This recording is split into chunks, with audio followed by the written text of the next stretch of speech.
everyone, welcome to our channel, Rebecca Stu and the Crew. I'm Rebecca, and today we'll be doing a review on the Dollar Tree vinyl. This is the high temperature vinyl in the neon and the glitter. We're also going to be making this shirt. We're not going to just use vinyl, so please stick around. We have a new technique to show you and a tote bag. Just a reminder, we post Dollar Tree videos on Tuesdays and Fridays and DIY craft product reviews on Thursdays. So let's go over our supplies for our project today. We'll need some shirts from the Dollar Tree, preferably some lighter colors. They have lots of different versions and styles. Also, one of these blank tote bags that they sell is the Juncture brand. They sell them in two different colors, the lighter gray and the light brown. We'll need some iron-on vinyl, the glitter and the neon. Also a pencil. We're going to need some oil pastels or some crayons. It doesn't matter what brand you use. Also, we'll use one piece of chalk, and we'll need some thick paper like cardstock or a thin piece of cardboard from the back of a notebook. Also, we'll need some craft paper just to cover your workspace because the crayons do kind of make a mess. And then we'll need some sandpaper. 100 grit works really great for this project. Then we will need some parchment paper just to lay on top of our items while we iron. We'll need some masking tape, which is optional. You don't really have to use that. We'll need one of these lint rollers, a paintbrush, and some scissors. And then we'll use a razor blade for the hand cut technique and one of these little tools from Dollar Tree to weed the vinyl and an iron. Some optional items that you could use but is not necessary would be a printer, which you would need to print out some different like fall pictures, which is what I did for this project, or a Cricut to help cut out your design. So let's get crafty. So the first thing we're going to do for part one is create this shirt using crayons. We're going to draw or find a picture that you would like to transfer onto your shirt or your tote bag. So you can either draw it or you can print it out, or you can even use something from like Design Space if you have a Cricut. So I'm just going to type in some free images for fall in a Google search engine, and then I'll click through some of the different designs. And then once I find one of the pictures I would like to use or possibly use, then I'll click on view image. And when it's larger, I will just do a web capture. So I'm just going to use the snippet tool and draw a box around the items that I would like to print out to transfer onto my shirt. Once I do that, I just hit save as, and then I save it under a certain name wherever I'm able to find it easily in the computer. Another idea would be to search for like coloring book pages or free sublimation images, which they use for like lots of cups and t-shirts. They're usually pretty bright and colorful. Make sure you get a free one that does not also have a watermark on it. You want to make sure that you're able to reproduce the item without purchasing. Once you find the picture you would like to use, again, just take a web capture of it and then save it onto your computer so that you can print it out and use it as a template for your design. So this whole first portion, you don't need a Cricut to do anything, but it is helpful to have a printer. Now, it's important if you're going to use words in your design, make sure you mirror them. You want them to be backwards because we are going to lay them face down on our fabric.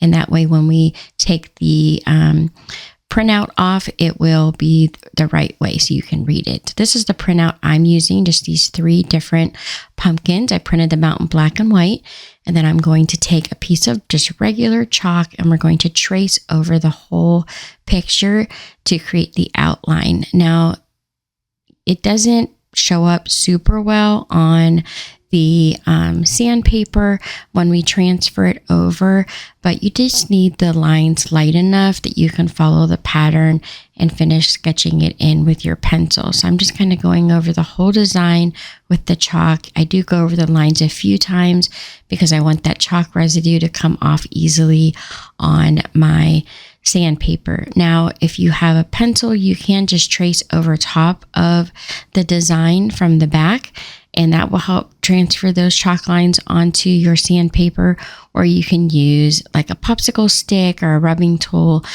for like different rub-on transfers, and you're just going to slide that over top of the paper to help transfer that chalk design onto your sandpaper. Again, the chalk itself isn't going to be super visible, but it's not that hard to see. But again, you could just trace over it with a pencil if you're able to see your designs. You'd want your black lines to be dark enough. So here's what it looks like right now with just the chalk outline. And then I just hold my paper obviously backwards because I'm mirroring this. And all I'm going to do then is just trace over those lines with the pencil just to help make them more visible and easier to color in when I'm finished putting down just the, outside lines that I need to follow. So we're going to completely color over top of these. You're not going to see them, so it doesn't have to be perfect. You really just want to lay down those shapes so that it makes it easier to have a nice picture. So then I just choose some different color crayons to decide how I'm going to work out my design here. So I started with all of the stems and the leaves and the vines at the top of the pumpkins.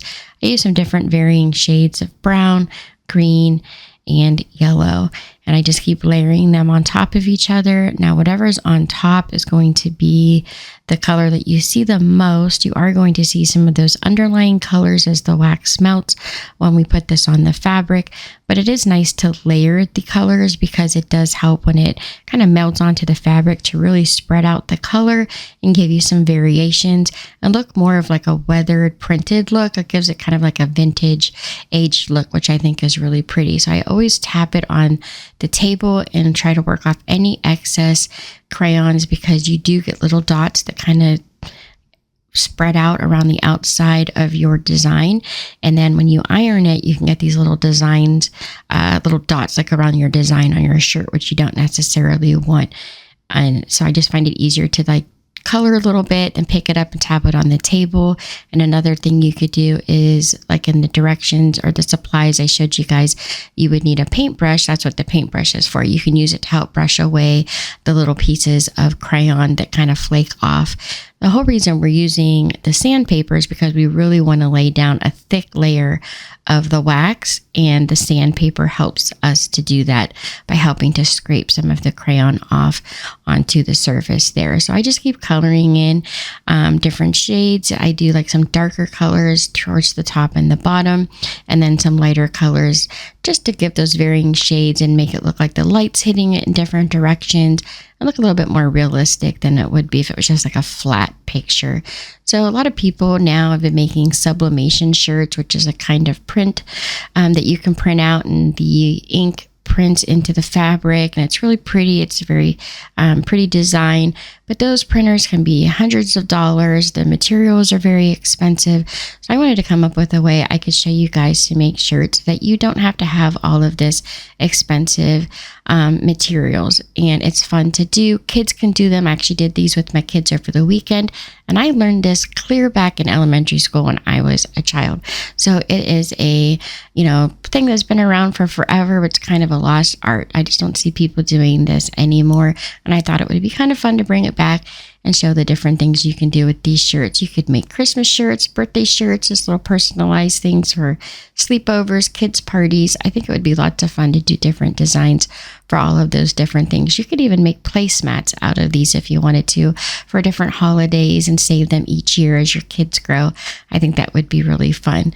So once we've got this all colored in and we've got some shading and some darker lines for the outline, we're just going to keep brushing all those little excess flakes of crayons off with our paintbrush. And then I went in last and I put these swirly lines that were on my original design with the white crayon. I just wanted to point out that it was just too light, and this actually didn't show up on my design. I was hoping it would because my daughter made a shirt with some white outline, and hers worked out really well with the white, but it just didn't show up on mine. I guess it's the design that I did, but it did show up. The whole design was really pretty when it was finished. So I'm not completely upset about the little curly cues not showing up, but it would be nice if they would have. But I just wanted to show you guys that sometimes not everything is going to work out the way you plan, but it's always fun to try. So we're just wiping off those excess crayon flakes as best we can, and we are going to trim around this with some scissors just as an extra precaution. Now, Dollar Tree does sell sandpaper, but they don't have the 8x10 sheets, so I did pick that up at a different store. Now, I'm using this shirt from Dollar Tree. It's American Apparel. It is a 50-50 blend, so it's polyester and cotton. I wash it first. You don't want any chemicals on your shirt that's going to not let your crayons melt into the fabric. So now we're going to take that cardstock or a piece of cardboard and we're going to lay that inside of our shirt because this wax will melt all the way through and you don't want it to go all the way into the back of the shirt and then ruin it. So now that we've got our cardboard inside the shirt, we're going to take our design and trim around it with our scissors. Again, this is just to help any of those little dots of crayons not end up on our shirt that might have flaked off that we didn't remove. And then we're going to use a lint roller to remove any hair fuzz left on the shirt. And then we are going to preheat the material on our shirt for about 10 to 15 seconds. You just want to warm it up a little bit. And so I did that, and then I lay my design face down onto the shirt, and we're going to iron on with a heavy hand, pretty hard. You're going to push down for 30 to 60 seconds. Make sure you cover it with your parchment paper. Now you're going to lift up a corner once it cools down for a few seconds, and you're going to see if the image has transferred. If you see that it doesn't look like it's transferred yet, don't pull the paper all the way up. Just lay it back down, put your parchment paper back on top, and then repeat the process. So it took about 90 seconds to get it this dark. This is what it looks like so far. And this is what our paper looks like. So you can see a lot of that crayon is gone. And it is in the shirt. Now you can leave the shirt just like this. Like I said, you don't need a special printer or a vinyl cutting machine.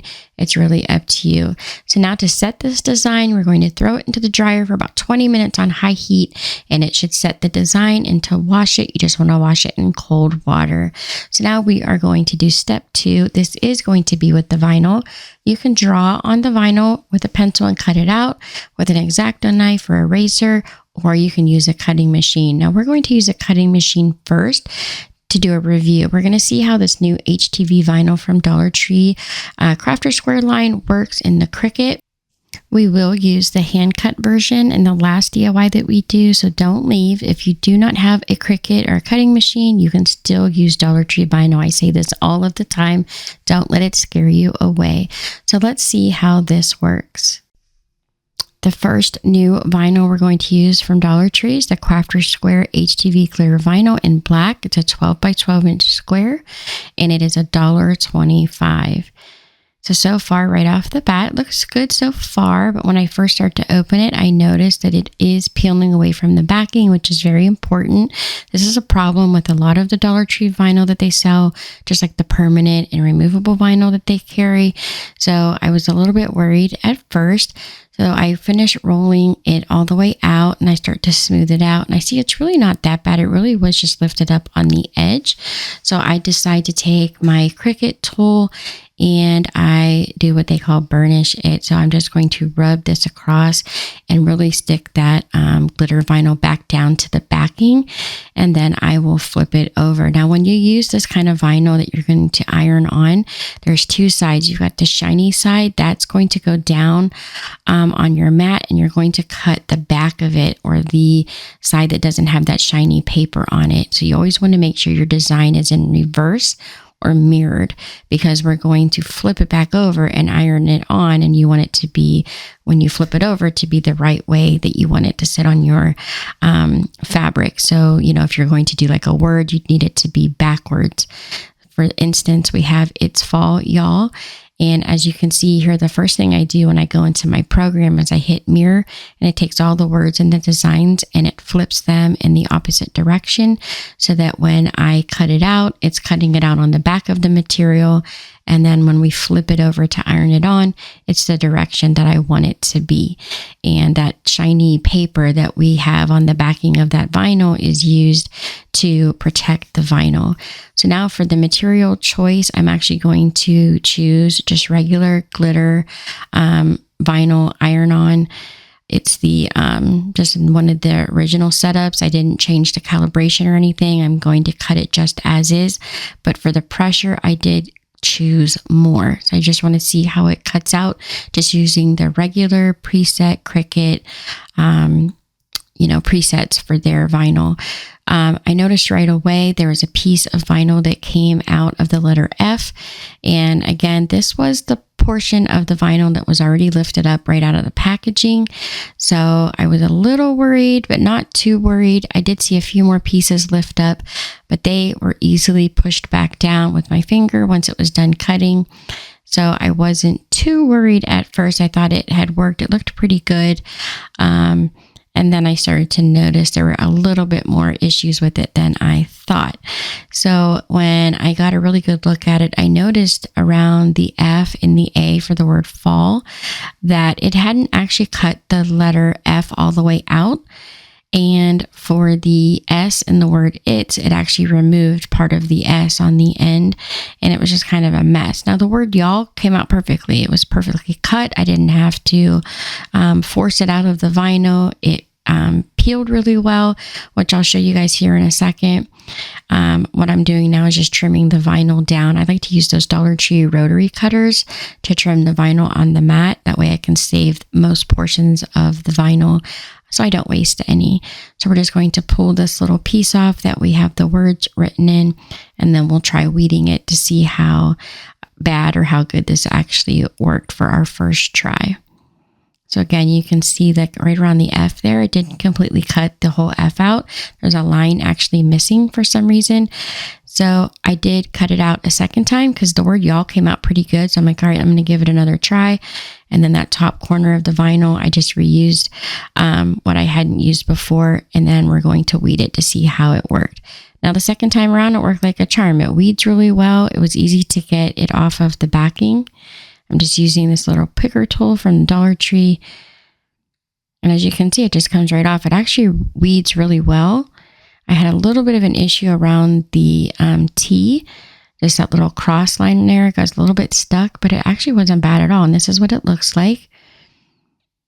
And I know you guys can see I have some leaves already pre-cut for the picture or the shirt that we're doing, but I'll show you guys that vinyl here in just a second. I just have this shiny mat that I keep. It had some like laminating sheets that are self-laminate that you don't need a machine to laminate with, and I just keep those backing papers because they have that shiny like material, and I can lay my vinyl cutout pieces on it without them sticking while I'm making all of the pieces.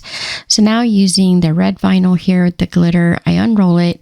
I notice it's kind of thin. I can see through it, but it's not lifting up off of the backing at all. So I didn't do anything to it like I did the first one. Just put it right on my mat and I cut it out to see how it worked without me doing all of those extra processes. And again, I just chose everyday like glitter iron-on right out of the settings that Cricut has in their program. And those cut out quite well around the corners of some of the leaves, lifted just a teeny tiny bit. Nothing to really be like upset about. I've seen regular vinyl, not from Dollar Tree, do this, so I wasn't too worried about it. And then the gold, the same thing. I didn't see any issues with it right out of the box. It was well adhered to the backing. It lifted just a tiny little bit around the edges of the leaves like the red did, but nothing to really be upset about. It's definitely nothing I haven't seen before with other vinyl brands. So then the weeding, it weeds really well. I will say that it tends to tear a little bit around some of the edges. It's not a big deal. You just can't get the vinyl off in one piece and you have to kind of keep picking around it. But it comes off fairly easy. So it really wasn't anything that I would think would make me not buy it again. It definitely seems to weed really easily, and it's cutting out small designs fairly well. That leaf is less than an inch squared, so I was pretty happy about that. And then these little red leaves here are even smaller than that. They're about a half an inch wide. So I was pretty happy with how these cut out, and you can see how easily this weeds around the corners. And if there's like big clumps of glitter left behind, don't worry about it. It does not stick to the shirt. So once I weed all of the pieces, I'm going to start putting everything on the shirt. Now, obviously, I've already done the crayon part with the sandpaper. So now we're just going to layer this vinyl on top. So we're going to do like a vintage new kind of t-shirt look. I thought it was really cute to kind of add these two pieces together, or these two different elements, and just see how it looked on a shirt. And I just love this layered look. It turned out really pretty when we were finished. So now you want to be careful when you're ironing on any vinyl. So you've got that plastic backing paper to protect the vinyl when you iron, you want to make sure that that plastic paper is not overlapping any other design. So you want to make sure you just do kind of like layers. So I did these first layers of leaves. I'm going to iron them following the directions on the box, and then I will let it cool down. As it cools, then you can pull those plastic pieces off, then you can add more leaves. But you definitely want to make sure you're not overlapping any of that plastic paper, because sure, the vinyl will make it onto the shirt, but when you lift up that plastic backing, not thinking about it, you're just ripping off half of the vinyl because it's not attached to the shirt, it's attached to the plastic. I've actually done that before, which is why I'm, telling you guys it was an accident. I didn't realize I hadn't pulled some of the plastic off and I layered it. So make sure you have it all off before you do your second layer. So as you can see, it cooled down just like the directions said, and then you can pull this plastic paper off. It actually was a little bit hard to get off. It really stuck to the shirt, but that's good. It made me feel pretty good about how well the vinyl was sticking to the shirt as well. So as you can see, we're going to add some more leaves, and we're overlapping some of the leaves that were already there, which is why you want to work in layers and just keep making sure that as you lay those pieces down, that none of the plastic is overlapping. And always use a piece of parchment paper to help protect the plastic in your shirt. So I added some more of the words, I added some more of the leaves. Now, each time I iron over it with the paper, it does pull a little bit of the crayon up off of the shirt, but I have not set it in the dryer yet. So that is why it's coming up a little bit. Once I set it, I didn't notice any of the crayon coming off. I just did the whole thing at once. Once the vinyl was on, I threw it in the dryer for 20 minutes because the vinyl can be thrown in the dryer sometimes, not always, but I always dry mine. I don't seem to have an issue with it, though it's not recommended. So we finished layering the leaves around the bottom. So our pumpkins look like they're sitting on a bed of fall leaves. And we've got our words at the top that says it's fall, y'all. And we've got our last few pieces here. And then what you want to do at the end is you actually want to flip the shirt inside out, and you want to iron it from the back. The directions specifically tell us to do this on the box for the vinyl. So you're going to want to flip this inside out, put your parchment paper on top of it, and iron it. Now, these are some of the crayon shirts that me and my kids made over the weekend. They love the Charlie Brown Great Pumpkin cartoon, so we made some really cute shirts there. And this is the cardboard that was inside the shirts. This is why it's really important that you put that paper inside. Don't skip that step. So now for part 3, we're going to try this iron-on vinyl that is the neon. It is not glitter. We're actually going to make a trick-or-treat bag using one of these tote bags. So we're going to open the box. I haven't opened them yet, so I want to show you guys same as I look at them first impression. So it looked really good out of the box. It's nice and thick. I was really surprised how thick it was. Really surprised. It was really nice actually. And then I put it on my mat. I'm just using a light grip mat. Mine's pretty sticky, so it works pretty well. I do add a little bit of tape sometimes around the corners, but it's kind of thin, the vinyl. Again, I think it's thick, but it's thin. It doesn't make any sense. You can actually see through it. I can see the lines on the mat, but it's a really thick material. So it really doesn't make any sense why I can see the lines through it. So there's that. And it cut out really well. I didn't see any lifting. I actually chose just everyday iron on for this setting because it wasn't glitter. I wish I would have left it on the glitter setting. It was actually a little bit hard to weed. It cut all the way through, but it could have went just a tad bit deeper, and then I think it would have weeded really easily. But instead it kept wanting to pull the letters up because it had just a teeny tiny bit of it still attached. So if it would have went just a little bit deeper with the cut, I think I wouldn't have had any issue and it would have just peeled right off. So it actually took me quite a while to weed it. I was able to get the whole thing off, but again, I wish I wouldn't have changed the setting. So just as a suggestion, if you buy this, I would just go ahead and put it on the HTV iron-on glitter setting and use more pressure instead of the everyday iron-on setting. I think it just worked better because it felt about the same thickness as the glitter, and I really just think it would have worked out better and I wouldn't have had so much trouble getting all of the pieces off. I mean, you can see it weeds easily. Like these are the center of the letters. And it comes off pretty easily, but you do have to pry it away from the edges. So you can tell it cut all the way through, but it wasn't like separating for some reason. But I did get the whole thing separated. And I love this little design. It's cute. It just says trick or treat. We've got this little pumpkin here. And then I'm going to show you guys how to cut this by hand. So I'm just going to take a pencil. I'm drawing on the back of the vinyl. So this is not the plastic coated side. This is the backing. And I'm just going to draw out a design of like a pumpkin with a pencil, just dark enough so you can see the lines.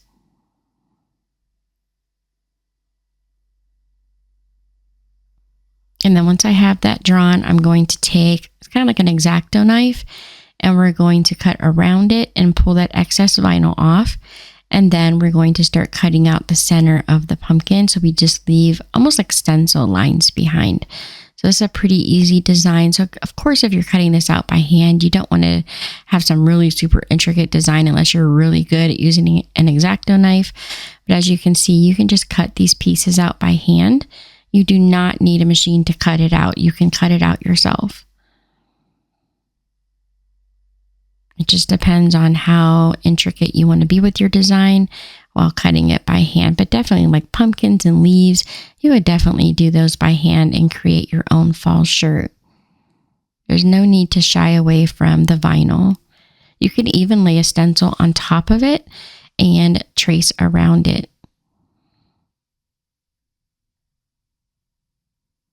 So I'll finish pulling out these little pieces. Once I have the whole thing cut out, then I'm just going to iron all of them onto the trick or treat bag. So we're going to warm up our material just like the direction says for about 10 seconds. And then we'll take our vinyl. We're going to lay it now right side up. And then using our parchment paper, it says to press for 25 to 30 seconds on your cotton setting. And this actually went down a lot faster than the vinyl. It took a little bit longer for the vinyl to stick. I feel like this stuck a lot better than the vinyl did for the first go round, and it wasn't as hard to get the plastic paper off of it once it had cooled. It peeled right off. I'm not sure if it's the material or if it is the vinyl that we used. Now here's the little pumpkin that we cut out by hand. I added some leaves to the corner just by cutting out some oval shapes. And we're just going to add this right to our design. And then that peels right off. And then we'll do the same thing we did with the shirt. We're going to take that paper out from the center and we're going to flip the bag inside out. And then we're going to iron it from the other side just to really make sure that all the pieces of the vinyl are stuck down and the glue is attached to the bag. I did not wash this bag before I did the vinyl, but it stuck pretty well. I really wasn't worried about it lasting for like years and years, so I didn't take that extra step. And here's what our bag looks like all finished. I, all in all, really like the new HTV vinyl products from the Dollar Tree. I would definitely buy them again for $1.25. The colors, they're starting to come out with more colors, the glitter.